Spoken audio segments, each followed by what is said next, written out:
name is Jessica Butzer, and today I'm going to talk to you about the influenza vaccine. The influenza vaccine is something that is protected, or something used that is to protect us from the flu.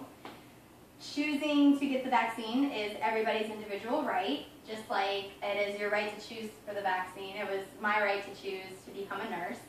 Being a nurse, I'm subjected to a lot of different illnesses and ailments because of the different people I deal with, but I knew this and I still chose to be a nurse, just like patients get to choose whether or not they actually want my help, want me to be their healthcare, or want me to give them any type of medications or anything. We choose what we want done to our body, whether it's a tattoo, or whether it's a piercing, or whether it's receiving a medication.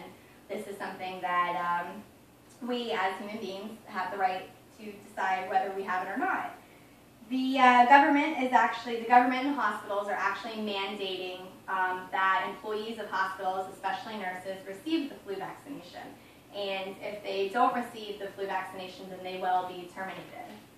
There is the story of Ethel Hoover and 7 other nurses that were actually fired from an Indiana hospital because they decided that they did not want the flu vaccine. And although they had tried many medical exemptions, such as allergies to the vaccine, such as religious reasons, the hospital denied their exemptions and terminated them.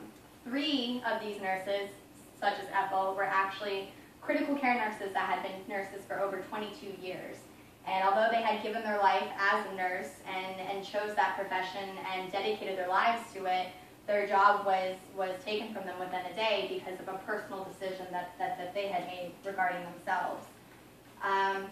Ethel is actually a 61-year-old female nurse, and she was in critical care for over 22 years, and explains that, quote unquote, "This is my body, I have the right to refuse the flu vaccine," which I personally, as a nurse, believe that she does, but this is where we are met with an ethical dilemma of whether or not it's something that we are infringing on personal rights, or is this something that we're protecting our patients?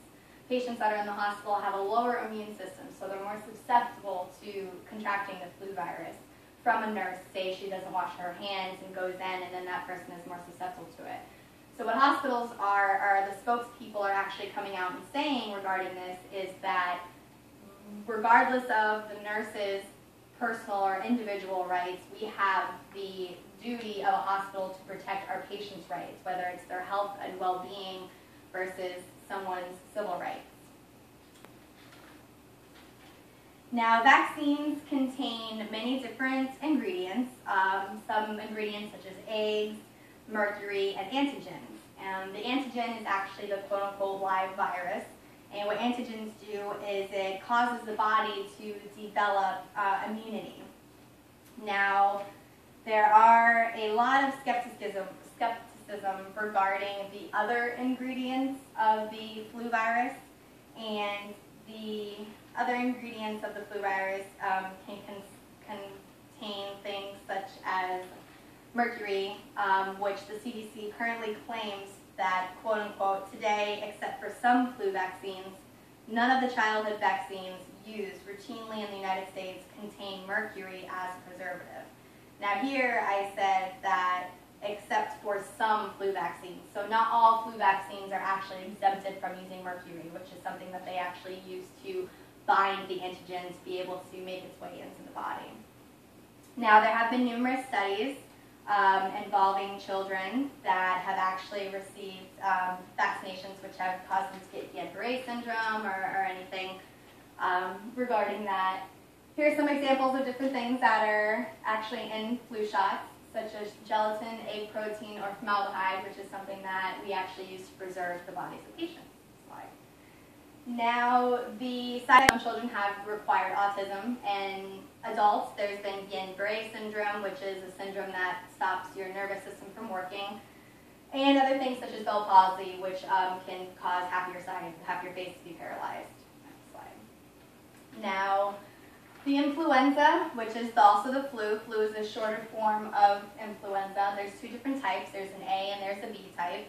And there's coughing, headache, chest discomfort, fever, and lots of fatigue. Now, a lot of people die because they'll catch pneumonia because of these things. And after the pneumonia, that's usually where the fatalities lie, which this year was one of the worst flu seasons we have had with fatalities. I believe it was 36,000 fatalities in the United States actually recorded.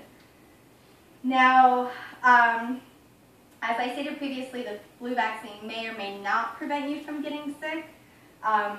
It's not something that is necessarily deemed that this will work, so you can still get sick even if you do have a flu vaccine.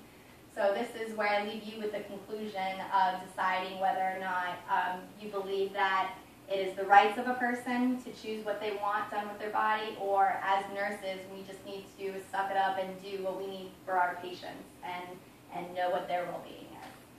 Thank you. Have a good day. That was 5 minutes and 46 seconds.